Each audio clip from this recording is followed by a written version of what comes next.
नमस्कार शेतकरी बंधूंनो, आजचा जो आपला विषय आहे तो म्हणजे जमिनीचे आरोग्य. जमिनीचे आरोग्य का महत्त्वाचे आहे?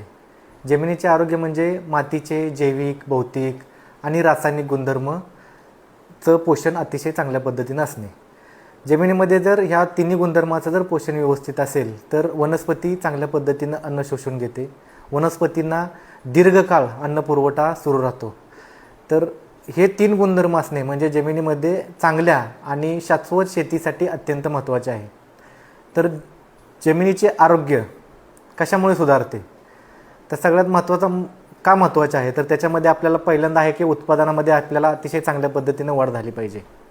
त्यानंतर जमिनीमध्ये रासायनिक खतांचा कमी वापर झाला पाहिजे. पाण्याचं व्यवस्थापन आपल्याला अतिशय चांगल्या पद्धतीने जमिनीमध्ये केलं पाहिजे, कारण आपण जर जमिनीला जास्त पाणी दिलं तर जमिनी काही दिवसांनी क्षारपड होण्यास सुरुवात होते. त्याच्यामुळे आपल्याला जमिनीचं आरोग्य तितकंच महत्त्वाचं आहे. त्यानंतर कीड आणि रोग व्यवस्थापन. जर जमिनीमध्ये या तिन्ही गोष्टी चांगल्या पद्धतीने असतील किंवा जमिनीचे गुणधर्म चांगले असतील तर आपल्या जमिनीमध्ये कीड आणि रोगांचा जो प्रादुर्भाव आहे तो कमी होण्यास मदत होतो. आणि सगळ्यात महत्त्वाचा एक मुद्दा आहे ते म्हणजे सेंद्रिय कर्बाचे प्रमाण. सर्व शेतकरी बंधूंना माझी विनंती आहे, आज जर आपण बघितलं तर जमिनीमध्ये आपल्या मातीच्यामध्ये सेंद्रिय कर्बाचे जे प्रमाण आहे ते 0.5% एवढेच आहे.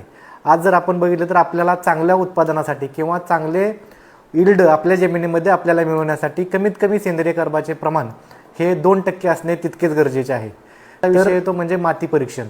आपण सुरुवातीला जमिनीमध्ये कोणतंही पीक लागवड करायच्या अगोदर माती परीक्षण करून घेणे तेवढेच गरजेचं आहे, कारण ज्यावेळेस आपण माती परीक्षण करतो त्यावेळेस आपल्याला सर्व घटकांचा आपल्या जमिनीमध्ये किती % वाटा आहे ते आपल्याला कळण्यास मदत होते.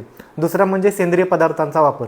सेंद्रिय पदार्थाचा वापर करत असताना आपण रेग्युलरली आपल्या सर्वांनाच माहीत आहे की त्याच्यामध्ये शेणखत आहे, कंपोस्ट खत आहे, मेंढी खत आहे, शेळीखत, निंबोळी पेंड आहे किंवा करंज पेंड यासारख्या जर खताचा वापर केला तर निश्चितच आपल्या जमिनीमध्ये जमिनीची आपल्या सुपीकता वाढण्यास मदत होते.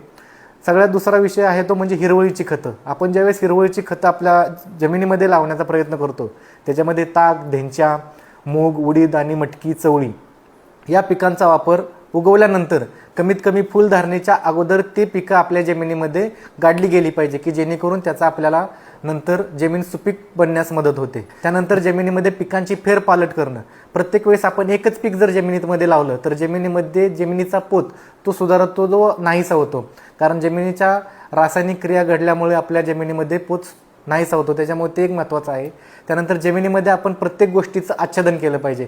त्यानंतर आपलं गवत, पालापाचोळा जो काही जमिनीमध्ये पडतो तर आपल्या जमिनीचं आच्छादन म्हणजे मल्चिंग जर केलं तर आपल्या जमिनीमध्ये सूक्ष्म जीवाणूंची संख्या वाढण्यास मदत होते.